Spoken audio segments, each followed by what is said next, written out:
Today is June 20th, 2013, and if you check the video history on this, we bought this house to remodel it in the third week of March. I think it was the third week of March 2012. So that was, oh gosh, 14 months ago.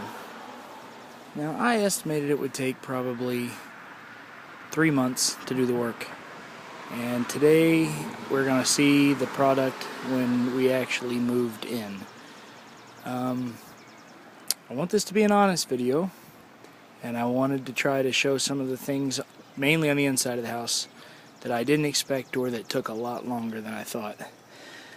Hopefully to help people, or at least entertain people, moving forward. So this is the front room. When we bought the house, this room was painted all yellow. It had some brown laminate flooring. There was no closet over there. We built that wall for that front part of the closet right there. There were 3 windows like you see in older 50s styles houses, and they were all rotted out, which is pretty typical. The door's in the same place. There was a little closet there, and you can see up there that little circle in the ceiling. That's where the light for the closet was. And so basically you would open the front door and it would bang into the closet, and it was kind of out of place. So about right there was a wall that came all the way across, and you can see what's left of the header of that wall.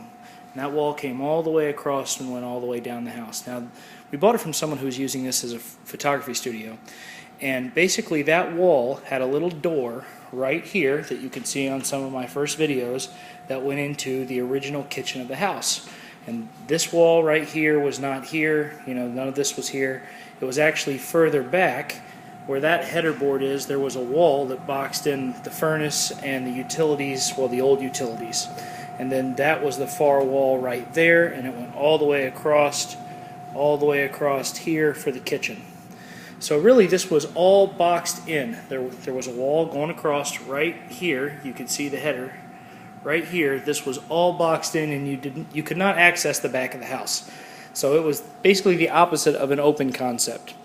Now, we obviously tore that wall down, and we were fortunate because there was a header already there that saved us some work, so we didn't have to, that's a load-bearing wall, but the header was already there, so we didn't have to redo that.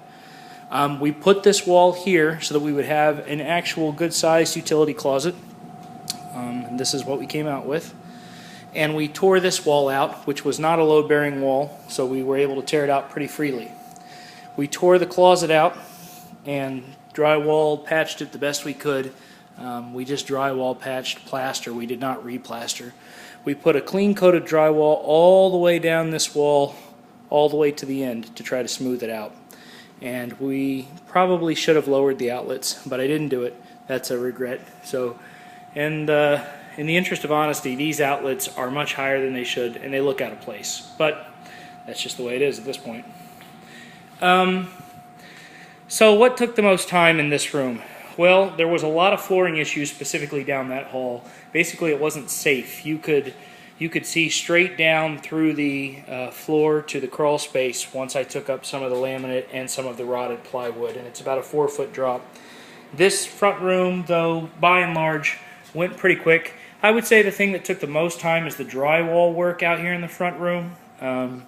That window we got on Craigslist for very cheap. We drove to Cincinnati to get it. So we took out the big window and the 2 windows on the side, and instead we just put in one big picture window, and that took a lot of time. It's really tough, I found, to drywall up against plaster and have it turn out pretty good. Now at the end of the day, I'm pretty happy with the result, but it's not easy to do.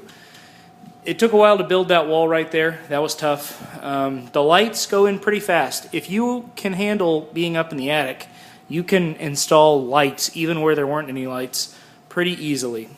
The built-in bookshelves were nice. I think in hindsight, I probably should have trimmed them all out, and I might go back and do that at some point. But I didn't. We thought we would just go with the inset drywall without trim around the outsides of the window. I probably should have done that, but I didn't. We added these wall sconces because there was no light down this hallway, so that turned out pretty good. We did the best we could with some of the vent work. That probably doesn't look too professional, but You know, it's a do-it-yourself job, and that's what we rigged up. It doesn't look bad, honestly, but you can tell that is probably not how it should be done. Let's see, dismiss my little battery sign. So down the hall, this bathroom took way longer than I thought it would. Now I'm really happy with it. But basically, when we bought this house, if you look at some of the early videos, this was all carpet here, and it was rotted. I mean, all the way through. We had to re-subfloor the entire bathroom. The walls were all plaster, and we were able to keep a lot of them, but we had to do so much work along the top of the walls, electrical or different things like that. We ended up putting crown molding, and that saved some time. Let's see. We put that light for the shower because it was really dark and dingy. There was no vanity light there, and there was no light in the shower, so it was just this little fan light. And I think I can actually show you how dark it is. Oh no, I've got them all on the same light switch, so I can't. It was really dark. So the light took time that I didn't expect. The lighting did. The drywall took time I didn't expect. The flooring took a lot of time. The shower took a ton of time, and I'm really grateful to John Murphy, who came and helped me with all of the plumbing work, including installing the shower drain and the plumbing behind the shower there. All in all, it turned out really well, but this bathroom alone took a very long time. Now, could I do it faster now, knowing what I know now? Yeah. But at the time, really a learning experience. Let's see. So what am I ashamed of in this bathroom? What do I wish was better? Well, this outlet was poorly planned, and you can see I had to actually cut the plastic part of the trim. It should be moved over more, but it's not. So that's flaw number one, I guess, in this bathroom. Flaw number two, a close second, is the very poor job on this door, trimming it. I used a circular saw. I should have done it with a table saw. This was the first door I cut lengthwise. I will never cut a door lengthwise again without a table saw. Way easier. My blade started to bite, and it's basically a hack job. So I wish that would have been better. Also, some of the spacing on the edge of the flooring is shoddy.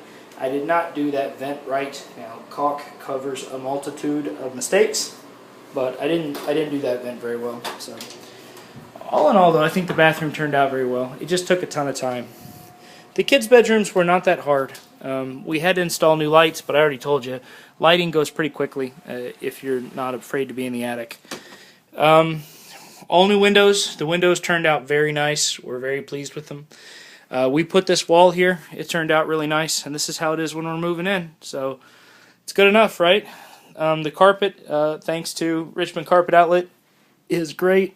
It's really nice carpet, even though my kids are already getting it dirty.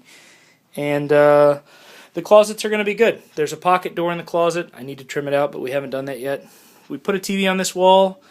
When you are thinking about your room layout, if you want to put a TV on a wall, you should probably make sure that you put an outlet on the same wall. So that was a mistake in this room. I should have put an outlet there, did not. Now I've got to run a cord there or else rewire it into the wall.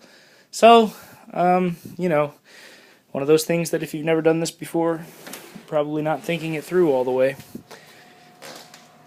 This room turned out really nice. That used to be a door right there, and that's how you would get to the back of the house. Remember I told you the front of the kitchen was not an open concept out there. So you would have to walk all the way down this hall, into this bedroom, through that wall, into a bathroom, into the master bedroom, and then to the back side of the house where the kitchen and everything was. So we didn't like that. We closed off this wall. This is now my son's room. New windows in here, cheap curtains for now, turned out pretty good. Full disclosure, that is way too small of a shelf area, poorly planned on my part, but at this point we're just going to have to do the best we can with it. So again, these two bedrooms, biggest mistake, not thinking the layout through completely, which, you know, I guess if you're working with a professional designer, you're going to be better at that, but I'm neither a professional or a designer, so I wasn't very good at it. Just kind of figured it out as I went.